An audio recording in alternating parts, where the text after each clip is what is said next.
Hello, Mirabai. Hello, Carolyn. And hey, everybody. I'm with my wonderful, beloved friend, Mirabai Starr, and we're here to talk about her upcoming class that starts next week, June 4th, on becoming an everyday mystic. And I am thrilled to talk. I'm always thrilled to talk to you. I'm always thrilled. But I'm especially excited about this topic, becoming an everyday mystic, because one of the areas of life that Mirabai and I share is a passionate love for mysticism, mystics, and the mystical experience. And Mirabai has put together a wonderful course, and she's finishing a book. Did you finish you finished your book I did. on becoming an everyday mystic and ordinary? Is it ordinary mysticism? Right, exactly. Right. And I cannot tell you how how important I feel it is to bring that message to the public. I know that in my own way, I tried to do that with Entering the Castle years ago with Teresa of Avila when I realized that so many people were having mystical crises that they mistook for as a psychological crisis. That was in fact a mystical crisis. And that because we've lost access to holy language, we no longer speak in the language that allows us to identify the depth of our suffering in the right way. And so we use therapeutic terms or we use psychological terms, when in fact, we are in the midst of a deeply spiritual crisis. We don't speak about our spirit as having a crisis or as having any needs. This is lost to us. And because it's lost to us, we're lost to ourselves in this way. Beautiful. Which is why I love this class. So I'm going to just jump in. And one of the points I know that Mirabai will address in her class is how the questions we ask these days: what's the purpose of my life? What am I doing here? What am I meant to do? Which is the most commonly asked question by people as they pursue who they are, a pursuit that is really a modern day phenomenon. I can assure you that people prior to the nuclear age, prior to this age of consciousness, did not sit around asking, for what reason did God give me life? That was more of a monastic question, because it's not a question, it's a prayer.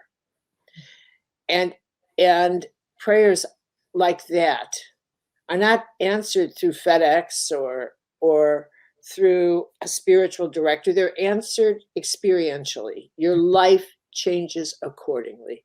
Mirabai, speak to that. Well, as you're talking, Carolyn, and that was so beautifully said, and your video yesterday was just luminous.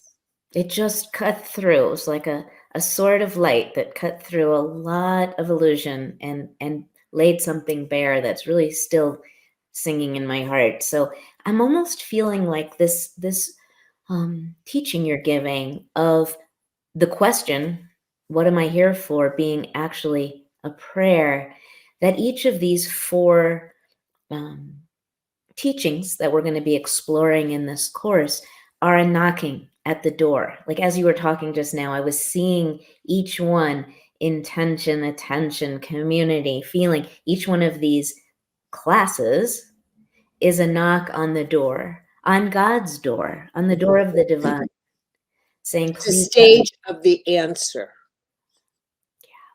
So what you're saying about the answer is it's not going to come in intellectual form. It doesn't matter how bright we are and how much we've studied and how much we know about science and religion and politics. All of that becomes irrelevant, because the response to this prayer of what now, what for, why am I here, how can I serve, how can I make meaning out of this incredible chaos in which we find ourselves on the planet right now, the response is going to be in our experience. As you say, our experience is going to be the whisper of the divine back to us. And so we need to tune our faculties to perceive that response through our life, through our everyday life. You know, I don't think people are accustomed to thinking, to first of all realizing how every prayer, every thought is immediately responded to by the holy or the sacred world. Because, faith is such a tenuous thing. I mean, most people can tell me what they don't have faith in, but they cannot tell me what they do have faith in. And I think the reason is because we're born knowing how powerful faith is, and therefore we are afraid to declare we have faith. We're terrified of it. Because once you actually engage in the power of faith, you can't unengage. It becomes your directive. And so I think people don't recognize that the absence of faith is the source of most of their suffering. And I begin by telling people it's not even the absence of faith in God, it's the absence of faith in themselves, which is where we begin to scaffold faith. And because you have an absence of faith in yourself, it is impossible for you to, for example, keep your word or to trust anybody. You have no faith. So when someone says, will you, can I confide in you? Will you honor this? Because you don't trust yourself, you'll give your word carelessly, not even realizing what it means to give your word. That you, in fact, are giving part of yourself, your soul, your energy in a bargain. It's a sacred thing. And without recognizing how powerful that is, you're fragmenting yourself. So faith begins with developing faith in yourself. And as you do that, you begin to cultivate a level of self-respect and indeed self-reverence that you begin to tap into respect, which is an energy, to grace, which is reverence, to really recognizing what I say, I hold myself accountable to. And as you do that, you, I think, then generate the capacity to have enough reverence where you can trust guidance, where you actually realize what you hear from inside is more authentic than what you hear from the outside. Therein lies contemporary mysticism.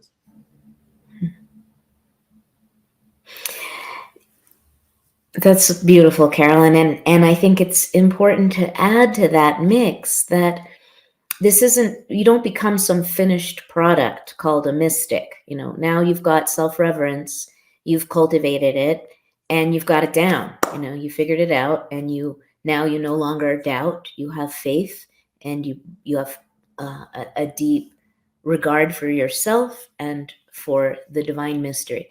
I mean, yes, we have increasing moments of that kind of equanimity and joy and openness. And we are all unfinished beings. I mean, I think that the age of the guru is passing too. And that some kind of projection of these perfected saintly creatures who never have human moments again is harmful. And so to just see ourselves as a work in progress, and progress is happening, evolution is happening. But the idea of that will be finished in this lifetime is probably not useful. Which is why, I mean, a class like you're offering, which is, these are the examples you go to in your own life. Right. The grounded examples of what intention is and how it works and why it's powerful. And may I ask you to just describe each of your classes from that point of view? Oh, gladly.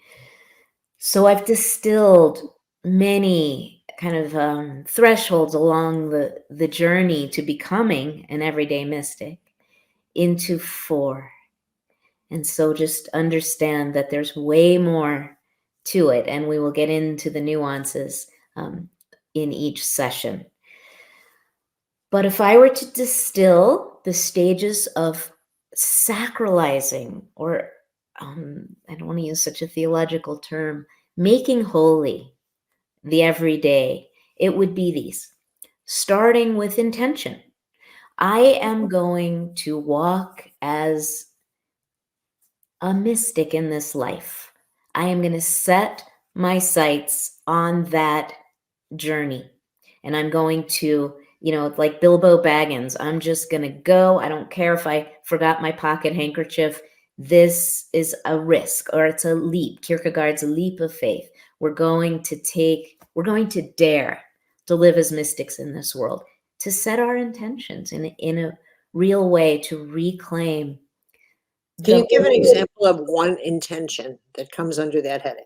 Yes. So waking up in the morning, taking some deep intentional breaths. I sit at an altar. I have an inter-spiritual altar. So I have saints and statues and from all the different worlds, religions and traditions. You don't have to do that. That's what I do. I sit at my altar and I take some intentional breaths and I ask. This is the asking that becomes the prayer. How can I be available to the inflow of the sacred in my life today? How can I set my, how can I sweep out the chamber of my heart so that if the holy comes to me, I'm present. I'm available. I find that breathing consciously, not for an hour, but for 5 minutes, Do you know what I do? set I that in. just smile at people.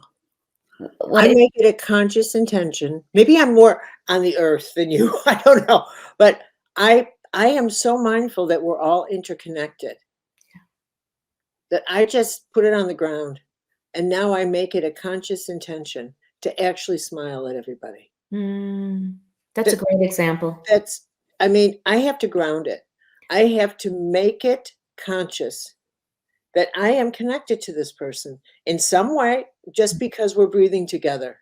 Mhm. And I find that every single person I smile or greet returns it. Yeah, that's a great example. Thank you for grounding grounding us, Carolyn. I But you think have to ground, to me, you have to ground it. You have to put it on the ground so people know that the act of being a living mystic is not anything huge. mm, It's actually recognizing interconnection. that's beautiful. I think about your I don't remember which book where you talk about the meeting a homeless or an unhoused person Right. and having that direct communion. And Annie Lamott in her new book Right. somehow has a similar story of what happens, the power of connection and how holy that becomes when you Yeah. show up for it.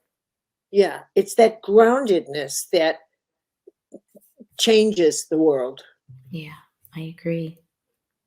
And we can draw on ancient contemplative methods such as conscious breathing, meditation, prayer.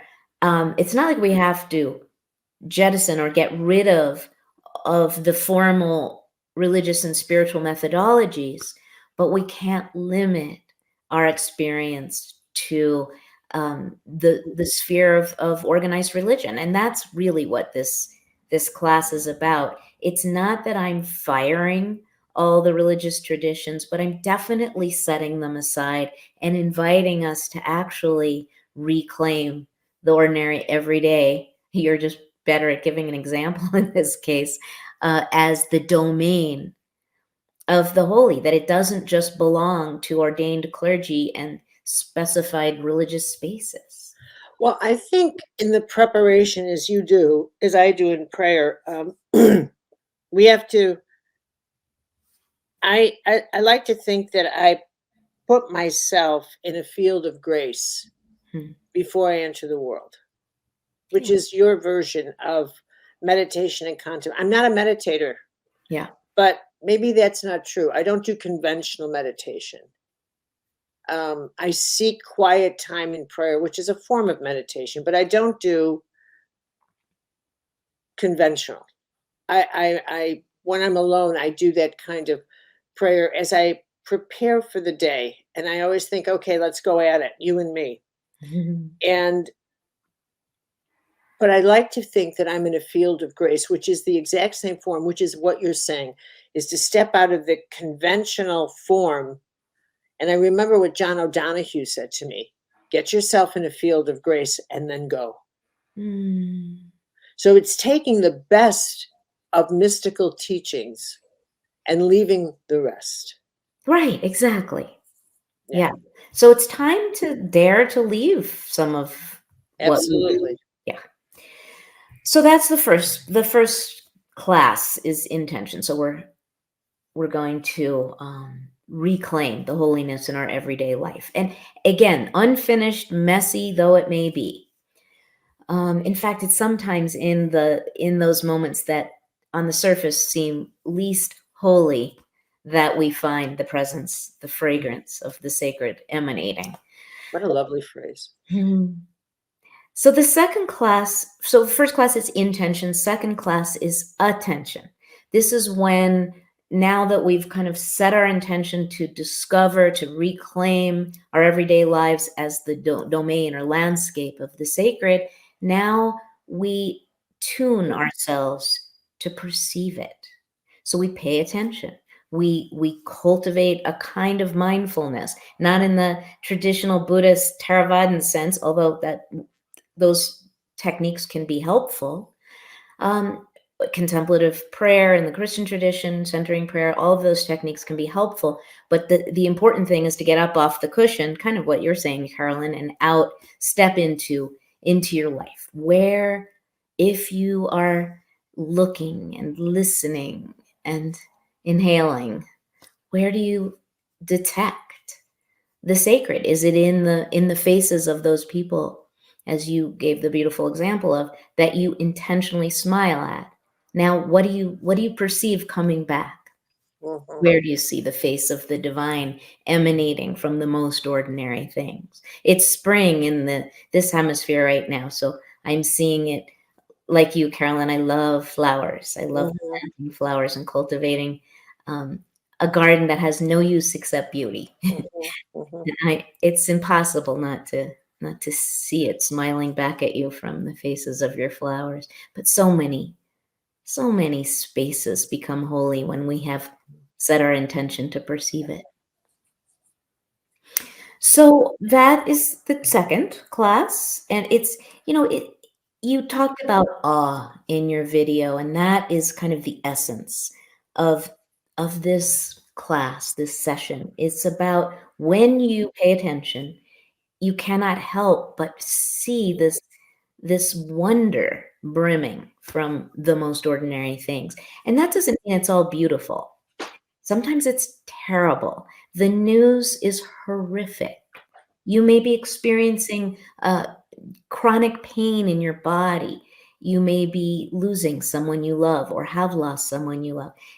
When I speak about this wonder and awe, it's not confined to everything is great, right? It's sometimes, in fact, through the fire of painful experiences that we're stripped of the coverings that keep us from perceiving wonder and awe. I think another form of awe that I did not mention that is worth mentioning, and this goes with connection, is that I think a lot of people feel the chaos in the atmosphere in their energetic field. But I look at people who are tasked with living the chaos in their physical life that I'm sensing in my psychic. The people who are going through the chaos of being a refugee or being bombed, or suffering the chaos in the physical level that is an apparently essential ingredient of this era of transformation. So some people are tasked with living the chaos at the physical level so that we see what we are absorbing at the energetic level. And so it makes me realize I'm at the level that I'm living, I have to give more, because it's not costing me my house. and it's not costing me I'm not becoming a refugee. Yeah. So I can't afford to say it's too much. I will not say it. Mm. I refuse to give myself a breaking point and call myself delicate. Oh no, not me. Yeah. No, not happening. Oh, that's so good. Yeah, people ask me all the time about self-care, and I just feel like saying, Right. you don't have the privilege. I mean, you don't have the luxury of self-care in a world like this. Yeah. But I mean, and please, friends, understand that, of course, I think you should live a healthy life and take good care of yourself so that you can be a robust vessel for what is required right now. But that's different than that delicacy that you're speaking of, Carolyn. I'm just over it. Yeah, we are all one, and this is what one feels like. Yeah, this is what one feels like and looks This is like. what oneness feels like. Yep. So that's a good segue into the third Mm-hmm. class, connection. Mm-hmm. And, you know, at the same time that we might be in the mood, I am, for dismantling religious structures, formal kinds of ideas of faith and belief systems in the religious traditions, it's also time to dismantle this idea of individual liberation, salvation, prophets. You know, prophets were waiting for Martin Luther King Jr. and God, please come again. We need your voice. And yet it is much more, I think, a matter in these times of evolution that you speak of, Carolyn, of the Hopi prophecy, that we are the ones we've been waiting for. Yeah, And we are the ones. This is what oneness feels like. that's what oneness feels like. And so each of us brings something that is ours, that is unique. In Jewish mystical teaching, it says that we're each imprinted in our souls when we're born with what we are tasked to do in this life. And it takes a while sometimes to discover and uncover that. But that not only are we given a task, we're given the exact means that we need to accomplish it. And so that's why contemplative practices are handy, because when we can just quiet ourselves enough to listen to what is ours to do and be, to make that question a prayer and be open to the response and the Absolutely. experience, we may be surprised, you know, because it doesn't look like what we may have thought of as, you know, when we look at the activists out there, and we thought that's what we're supposed to be doing. Maybe it looks very different from what other people are doing. But what is yours to do? If you do it with all your heart, you will recognize what oneness feels like and looks like, as you say, Carolyn, and you'll be participating in mending that web of interbeing that belongs to all of us, that we belong to. Mm-hmm. So And then, finally, yes. So service then becomes not just this grim obligation, but a source of relief. Like, okay, yay, I'm stepping into what is mine to do and be, along with all the other beings who are imperfectly bumbling our way into doing the best we can. And then finally, are you ready for the fourth session? It will be on reclaiming feeling. You know, if we're talking about our everyday lives being the domain of the sacred, the place where mystical experience, that is some sense of communion with the sacred, happens, then we cannot leave anything out. And I think our feelings and emotions and physical embodied lives have been demonized by the world's religions, some of them more than others. You know, that if we're feeling some kind of emotion that's other than holy, that we've been conditioned to transcend our body's desires, transcend our emotional realities, grief, for instance. And so as a grief guide in my other life, my regular life, I have learned that that is one of the holiest places that there is. When we enter into the broken, open heart, we experience such sacred reality in the midst of the brokenness, right? Whether it's our own losses or the grieving for the suffering in this world that is so apparent right now and so overwhelming, that grief becomes a portal to communion with the sacred. So that's the fourth and final class.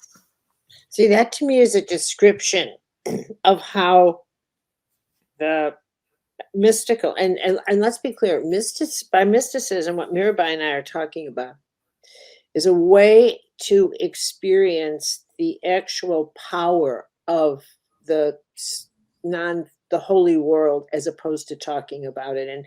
And both Mirabai and I, and jump in here if I say this incorrectly, share the feeling that the age of religion, traditional religion, is coming to an end. It's getting de-animated, that we're shifting into a kind of a biospiritual, ecological expression of the nature of God.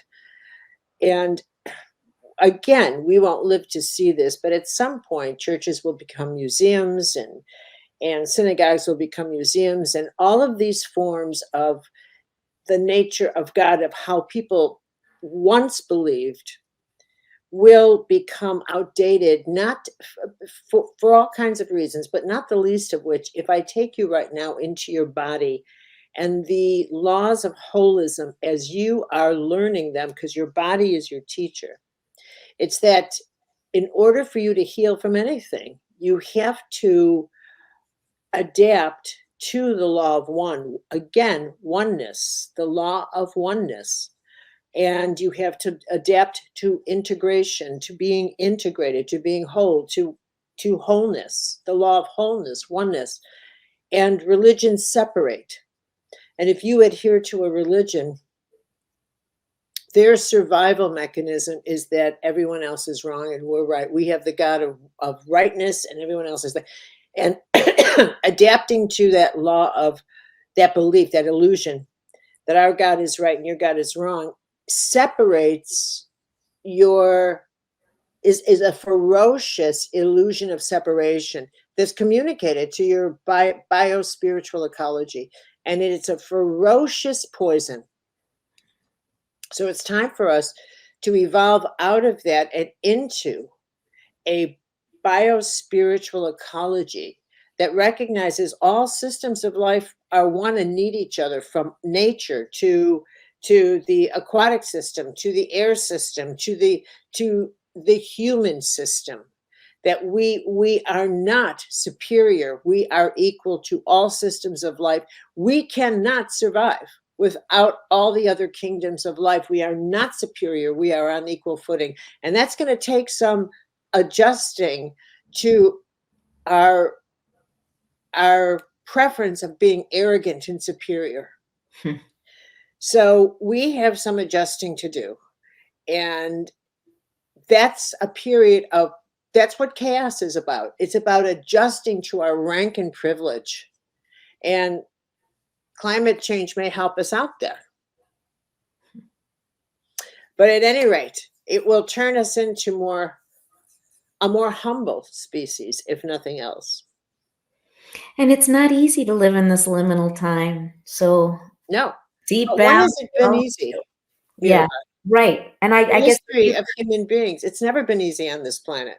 And the future might not be either, but I do feel that we are on the vanguard of this new sacred space that you speak of, that is interdependent and ecologically based. And it's not ever easy to be at the vanguard of anything, because there are no guidelines. I mean, there are some, there are laws, as you say, but this is a liminal and also luminous world that we're in, difficult though it may be, sad.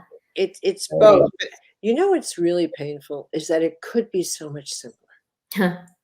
It could be so much. Think about how much simpler a relationship is when it's loving. And if it's so much simpler between two people, it's that much simpler among 4 people, and then 8 people. Things go south, as they say, when a person becomes greedy, when they introduce darkness. And that's by choice. It never has to be that way. And the idea that there's not enough, or I have to have more, becomes the great contaminant, and we simply can't get over that. We simply can't get over that. Well, let's get over it together. Yes. Okay.